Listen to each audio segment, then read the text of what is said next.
right, appreciate it, Joel. 6:31 this evening. Golden is known as the sweet potato capital of the world, and its annual festival is packed with a lot of food, fun, and hometown tradition. But of course, no celebration is complete with a little bit of royalty. Let's head over to CBS 19's Nayeli Carrillo, who is there with the sweet potato queen to learn more about this tradition. Nayeli, I'm glad you got off that slide. I was worried for a little bit.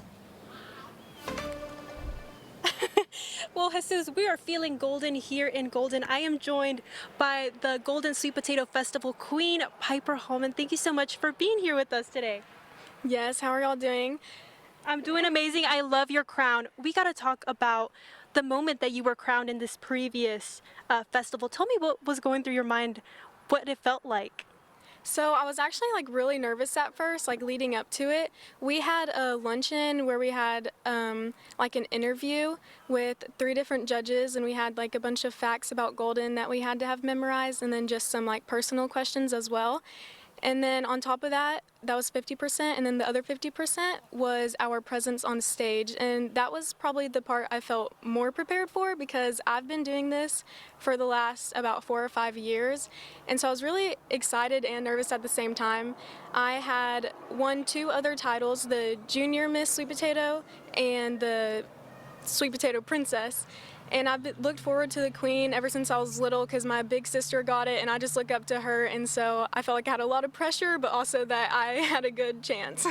So we got to talk about the fact that in order to become Sweet Potato Queen, you have to be a Golden high school student, graduated from Alba Golden, but also you've lived here your whole life. You grew up coming to the Sweet Potato Festival. Tell me what it meant to be able to take the crown home.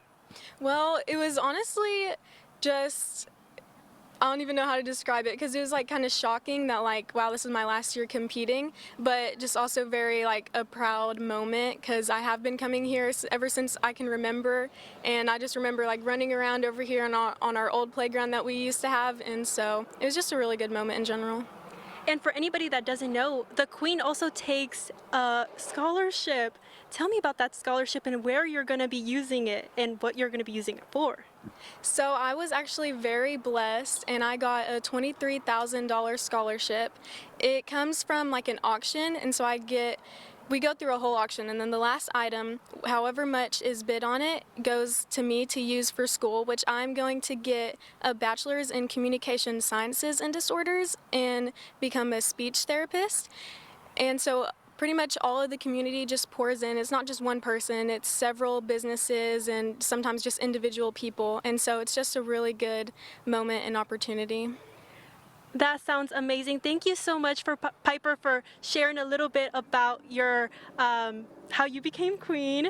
I'm going to be sending it back to Jesus in studio, but for now, in Golden, I'm Nayeli Carrillo. A lot